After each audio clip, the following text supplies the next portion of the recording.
Hello everyone, welcome to the SOAR online orientation. My name is Amie and I am the SOAR program coordinator for the year 2014 to 2015. So thank you for joining us today. We are here to tell you a little bit more about the SOAR program, as well as giving you an opportunity to meet some of our former students, our faculty advisors, our academic advisors, and for you to ask questions. So for those of you who are logged on through YouTube right now, you will notice on the right-hand side there is an option for you to type in your comments. At any point, if you have a question about anything we're talking about during this broadcast, please feel free to type in your comments on the side box. So to begin, what is the SOAR program? SOAR stands for the Student Outreach and Academic Retention Program. It is an academic support program for select students in the College of Health and Social Sciences. To be eligible for SOAR, you must be first in your family to attend college and come from a low-income background and also take remedial English or math courses. Some of the great benefits of SOAR is priority registration, which means when it's time to register, really important for students in the College of Health and Social Sciences because many of our programs are impacted. Therefore, a lot of students are signing up for the same classes, so you will be first to get dibs on some of those classes, especially for those going into impacted majors like kinesiology and nursing. In addition to priority registration, you are also assigned an academic advisor who will help you pick classes, guide you through registration process, give you information on campus resources, and also to help you figure out majors if you're undecided. In addition to an academic advisor, you will also have access to faculty advisors in your individual departments. Those who are in the nursing major will be able to meet with faculty advisors in the nursing department, while those in kinesiology and other majors have access to faculty advisors in their individual departments. You also receive access to the Student Resource Center located in HSS 254. This is a space for you to study quietly and to meet with your groups if you have group projects coming up, and you also have access to all of our computers. We also offer a variety of different workshops throughout the entire year, such as scholarship research and financial aid help, how to find an internship, and career exploration.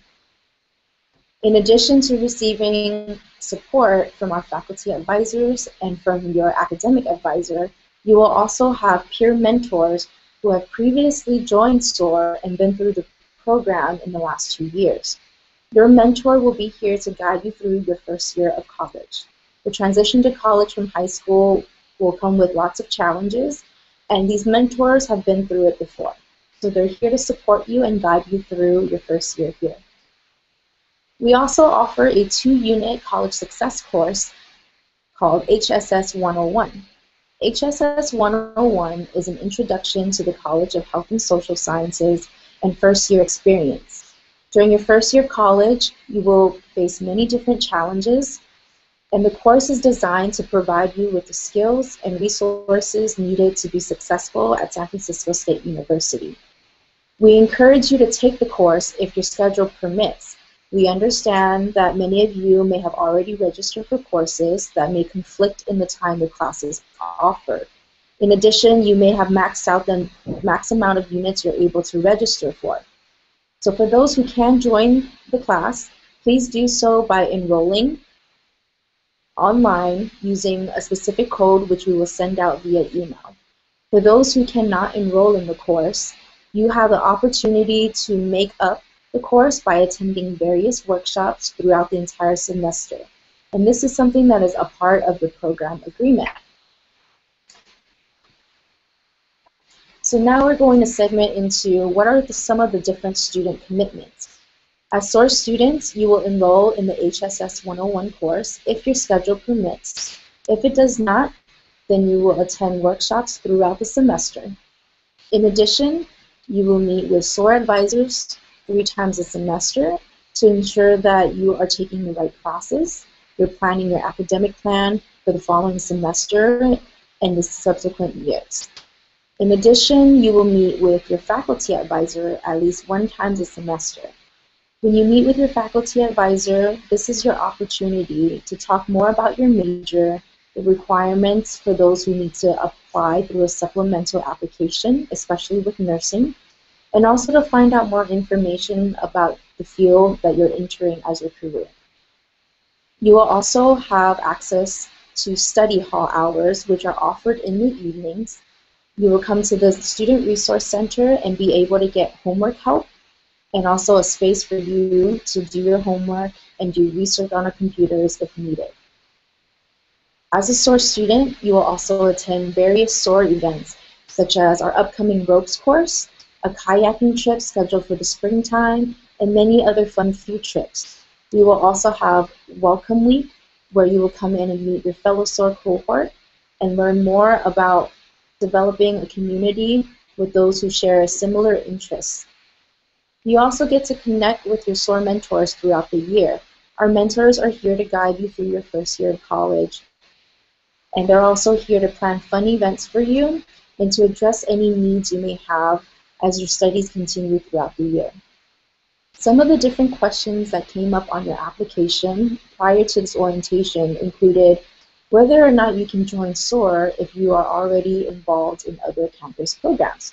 Programs such as EOP and Metro are beneficial for all students involved. You do not have to be committed to only one program in order to join SOAR. So for those who are already committed to EOP or Metro, you are still welcome to join SOAR. SOAR is a free program, so you do not have to pay anything to be a part of our community, but the benefits are great.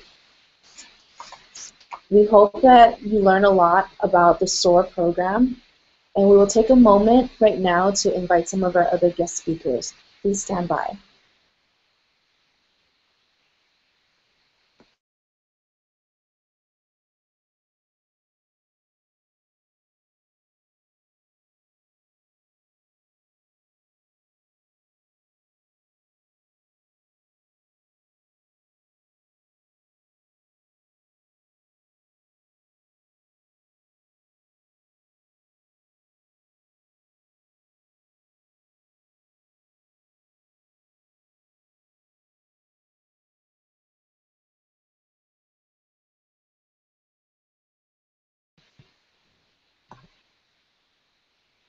So first we have David Wu, our director of the Student Resource Center, and he will talk to you a little bit about advising and utilizing our resources here at the Student Resource Center.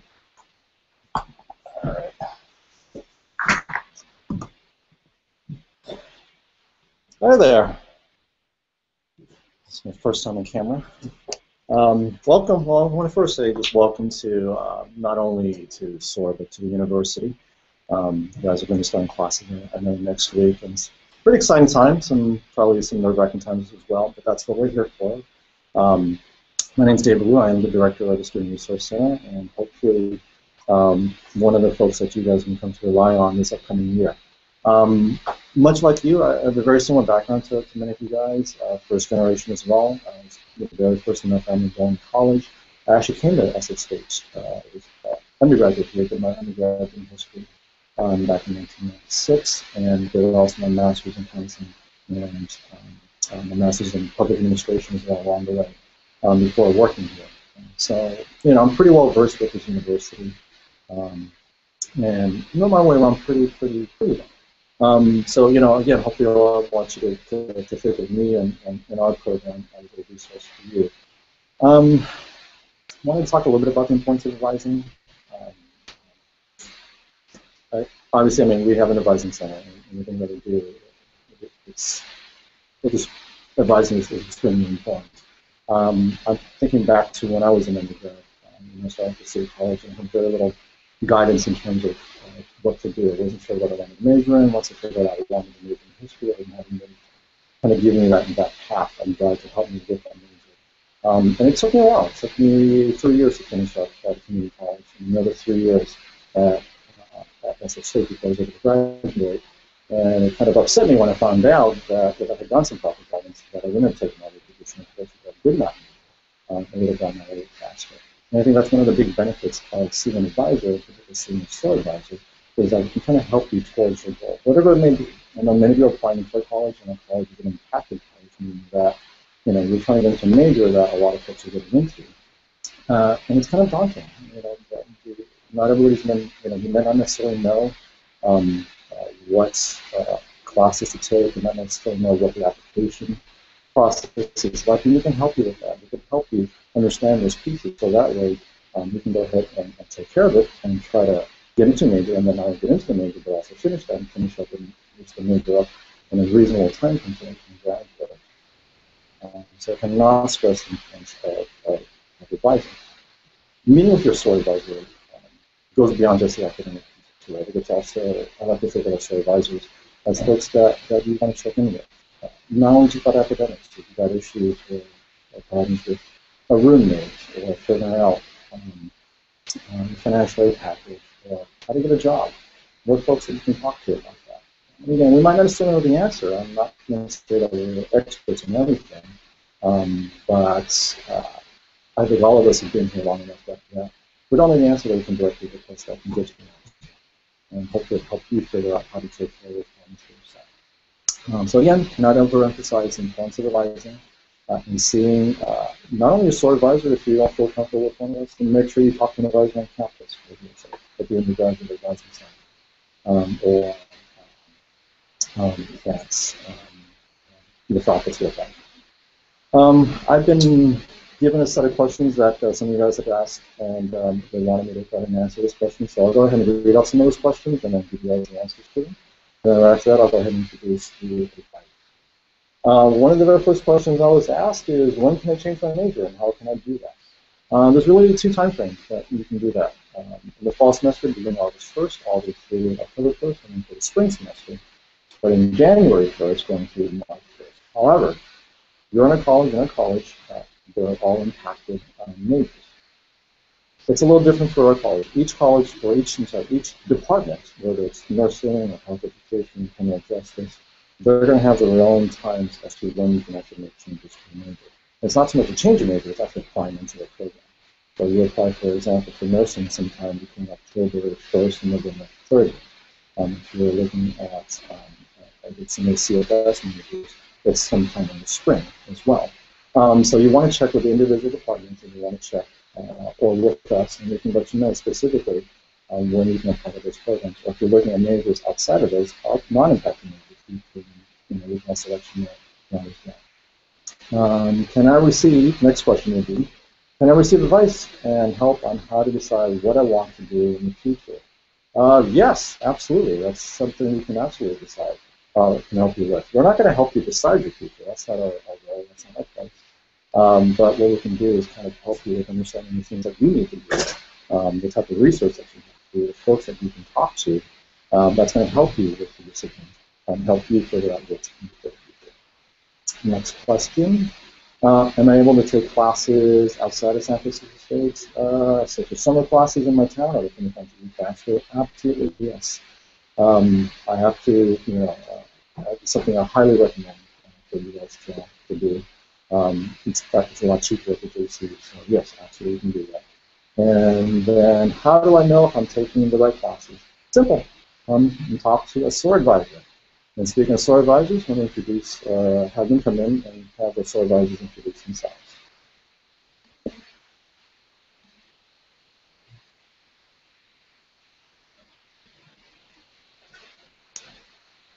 Hi, everybody. My name's Kirsten Lenane, and I'm one of the SOAR and academic advisors at the SRC this coming year. I'm also a graduate student in the counseling department, working on my 3rd year, specializing in college and school counseling. So I've worked with the high school age, elementary, middle, and now I'm really looking forward to working with you guys at the college level. So just come in for anything, just excited to get to know you. I can remember back to just starting college, and I'm sure you have a lot of questions, and just figuring out the scheduling is can be pretty daunting. So come in and I'll help you as however I can. Okay.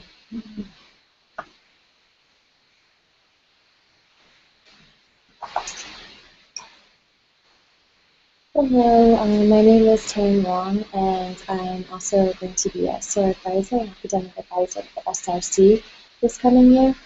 I'm also a graduate student in the Department of Counseling, and I'm specializing in college. Just looking forward to meeting you guys, and I'm always here for support. I'm actually going to introduce now nursing.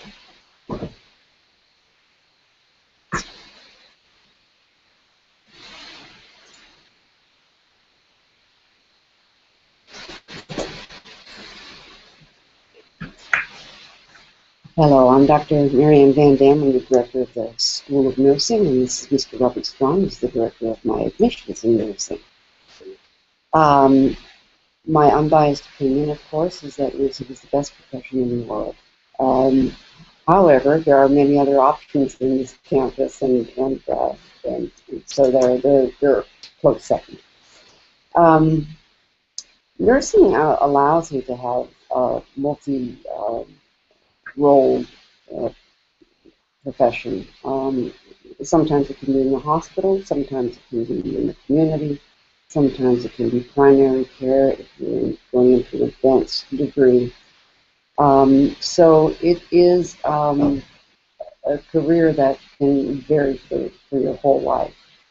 Of course, it can specialize in pediatrics and elderly, obstetrics, and those kinds of things. Now, for an undergraduate degree, a Bachelor of Science in Nursing makes you a generalist in nursing, and so that is the general nursing degree that we have. Of course, we have graduate programs as well that will help you specialize. We have many prerequisites before you come into nursing. They are the sciences, pure sciences, and that would be anatomy and physiology and microbiology and quite a few other ones. It is an impacted program, which means that it's very, very popular. The good news is that we take excellent students. The bad news is that it is about 600 to 700 applications for about 60 spots per year. So that means that the odds of getting in are very difficult. The GPA needs to be high, at least a 3.5 or above. Usually it ranges above that. And then also we would need volunteer work in hospitals or with people who are vulnerable populations, or perhaps in preventative care. Something to do with health, anyway. So we look at all those qualifications and then make individual decisions. And I'll let Mr. Strong tell you a little bit more about the process and the prereqs that we would need. Yeah, and some of the other things we're looking for is there's an exam called the TEAS, the Test of Essential Academic Skills. It's an exam that tests your knowledge in English, science, math, and reading comprehension. I'm often asked, how difficult is it to get in? And really what I convey to the prospective students is that GPA-wise competitive, you're looking at 3.5 and higher. On the TEAS exam, you're looking at really an 85% and higher, but then certainly also, as Dr. Van Dam has mentioned, having the health-related work or volunteer experiences. And so those are the requirements. In terms of applying to the program, that isn't something that you do your first year here. My advice to freshmen is certainly focus on your academics, because of course you'll need the grades to actually get into the program. And you're taking the prerequisites and university general education requirements your first couple of years. And so come the fall of your sophomore year, that's the recommended time to submit an application to the nursing major, and it is by application. Sometimes students think, oh, I'm just going to switch, but it's a little bit detailed, a little more detailed. So the fall of your sophomore year is when you're submitting the actual application. And then we have our notices out to you the spring of your sophomore year, when you actually begin the nursing program in your junior year. And the program itself is 2 years, so that you really get to complete the school in 4 years. Sometimes students don't have all of the prerequisites in time to apply the fall of their sophomore year. That's okay, but one thing to keep in mind is that once you reach 96 units, you're considered a senior by the university, and also at that point you're no longer eligible to submit an application to the nursing major. So you need to have fewer than 96 units if you're going to apply to the nursing major. So that's just an overview of the program, as well as some of the requirements for the major. What I would like to let you all know, you probably have received lots of emails and correspondence from the university at large about this, but tomorrow is Welcome Days here at San Francisco State, and we in the School of Nursing are participating in Welcome Days. So we will have a workshop tomorrow morning at 9 a.m. in Burke Hall, room 346C. Are you interested in a career in nursing? And so what we'll be doing, I'll be there. There'll be a faculty member really speaking a little more detail than we had the chance to do today about the nursing profession and all the varied things you can do within nursing. I will be there with, again, a little more detail about the application process, etc. I would just say the takeaway from this mini session is just know if you're interested in a nursing major, it's something that you're beginning right at the start. There's so many classes that you need to make sure you have in place in order to apply. So that's the takeaway from today. Yes, it's competitive, but yes, it's also very doable, and people do it every year. So welcome to San Francisco State, and our next speaker will come on shortly. Thank you.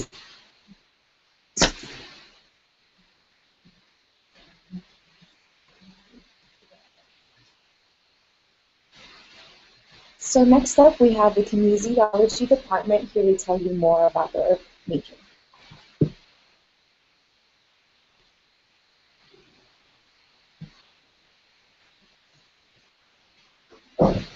So start now. Hello, welcome to San Francisco State University once again. I think I met some of you on the orientations. I am Mi-Sook, Department of Kinesiology. And as you may know, if not, we have mainly two majors in the undergraduate: exercise movement science and physical education. Also, we have adapted physical education minor program. And for graduate, we have a Master of Science in Kinesiology. So you guys are here as undeclared, and there are a lot of things that you need to do as a prereq and procedures to apply programs. So if you have any questions, there is a very important person right by me, Maria Barrera, and she is our undergraduate program coordinator, and she will tell you how to apply our program, how to prepare, and more. Thank you.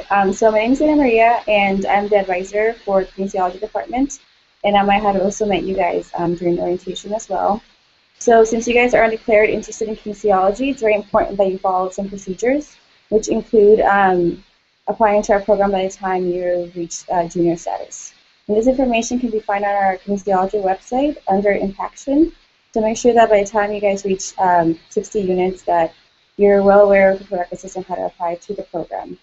And I also encourage you guys to come see me in Gym 137 as well to make sure that you guys are on track and help you plan courses so that by the time you guys apply to the program, you guys will be very well prepared. And once you get into the program, you'll also come see me again to declare your emphasis within the major. And I would also assign you guys a faculty advisor within the department to help you through your junior and senior year, and as well to help you plan for graduate school. school if that's what one of your goals are. Yes. I think that's all. Well, yeah, if you are interested in like what kind of careers that you will pursue with the kinesiology major, I know a number of you are in our program to pursue therapeutic areas, including physical therapy, occupational therapy, chiropractic type of things. But also with our major, there are more career opportunities which also can be found in our website. So look up our website. It's very resourceful, and then there are a lot of answers to your questions. And we all look forward to meeting you in the gymnasium. And then I also teach sports and exercise psychology, so I look forward to having you in my class as well. Welcome. Thank you.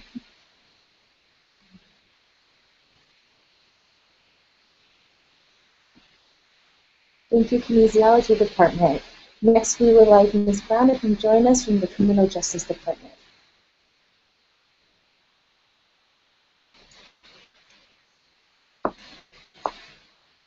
Hi, I'm a professor in the Criminal Justice Studies Department.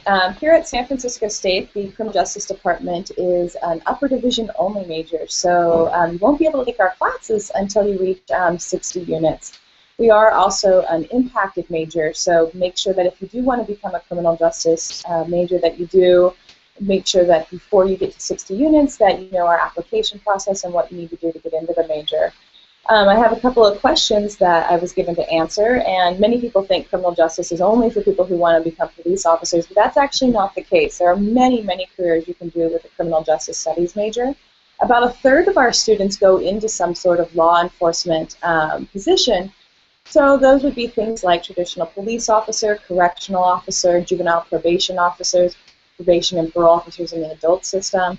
But then another 2/3 of our students go into other careers. So we have many students who do things like work for nonprofits and do policy in the criminal justice field. So juvenile justice policy, criminal justice policy, but even child welfare policy. Another about a third of our students go into the legal system itself. And so many students go on to law school. And then we also have handfuls of students who go on to graduate school who want to do policy research or who want to do some sort of research within the criminal justice system. So it's actually a much more varied major than just becoming a police officer. There are 11 different classes that you take to finish the criminal justice degree, and our major program is actually quite flexible. There's only 3 required classes that you have to take, and the other 8 remaining classes are things that you can decide whether or not you want to take in order to build the curriculum that works best for your own career aspirations. So the classes that you're required to take are an introductory class that's called Cross-Disciplinary Approaches to Criminal Justice. That's CJ 300, and I recommend that anybody who's interested in majoring in the program take that class, because that gives you a really good understanding of not only the criminal justice system, but the various politics, economics, and impacts that the criminal justice system has had within society more broadly, and that leads many people to want to major within our major. In addition to that, we also require that students take either an ethics class or a research methods class, and then also do a senior seminar class in which they either do an internship or a field research project. There are many, many different careers that you can have with the criminal justice degree. You can do things like policy. Many people want to work with youth, and they do that in a range of capacities, from working within the juvenile justice system to working with nonprofits that do counseling or mentoring, or a whole range of activities with youth, after-school programs, case management, etc.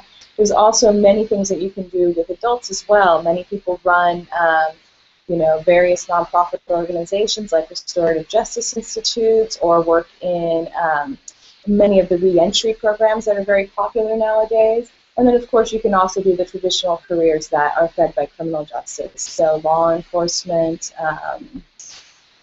correctional officer, etc. So, thank you.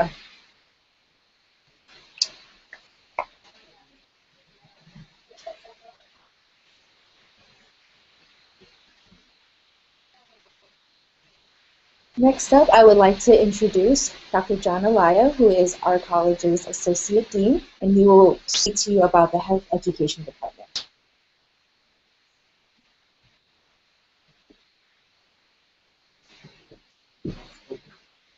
Hi, my name is John Elia, and I'm the Interim Associate Dean of the College of Health and Social Sciences. I spent many years as a faculty member in the Health Education Department, and my areas of specialty are sexuality education and the history of public health. I just wanted to let you know that the health education major focuses very heavily on social justice issues and community work, working in the community, and working to help people and communities develop a more just and equitable society, as well as to increase their health. There have been some questions about the health education department. The health education department features faculty from a trained in health education, while other faculty are trained in various other fields, such as policy studies, education, psychology, epidemiology, and other areas, public policy, other areas. And what ends up happening is we have a very rich and diverse faculty that end up being able to help students in a number of different endeavors. So the health education major involves a number of different courses. It has 4 different what we call sequence courses, and then a number of non-sequence courses that students have to take to give them a very well-rounded and balanced education in the health education field. A mistake that students often make is thinking that health education is a clinical degree. It's not a clinical degree. In fact, it deals mostly with social justice and to help with structural inequities. In other words, to help along the areas of poverty and other homelessness and other injustices that occur throughout society. So it is not a clinical degree. And that leads me to my next point, that health education, while some individuals pursue it in order to pursue a career in nursing, end up actually not going into nursing at all. So health education is not necessarily an entry point into a nursing profession. It's again, health education is a non-clinical degree. In terms of getting into medical school, this becomes another question. Did the health education major help people become interested in or viable medical school applicants? And the answer to that question is yes. And increasingly, medical schools, while you have to require or to fulfill pre-med requirements, medical schools are increasingly seeking people with majors from music to history to political science to sociology, kinds of other areas. So health education fits into that area, particularly if somebody would like to become a physician with a broader public health perspective, which leads me to another point. Our department in health education is very much linked to to community and public health, and again is not is in no way a clinical degree. Students have to seek and fulfill the core requirements of the major, and they're allowed to then go into one of 3 areas, spanning from community health education to holistic health, and finally, school health education is an alternative for those who want to go into the teaching profession. So I wanted to thank you all for this wonderful opportunity for me to share with you our Department of Health Education and some career possibilities. Beyond medicine, people end up going into work for community-based organizations, a variety of them, that have anything at all to do with health in the broadest sense. And also, many people find themselves working as health educators in Kaiser Permanente and other organizations, and even in departments of public health for cities and counties throughout the state of California. So again, thank you. Thank you.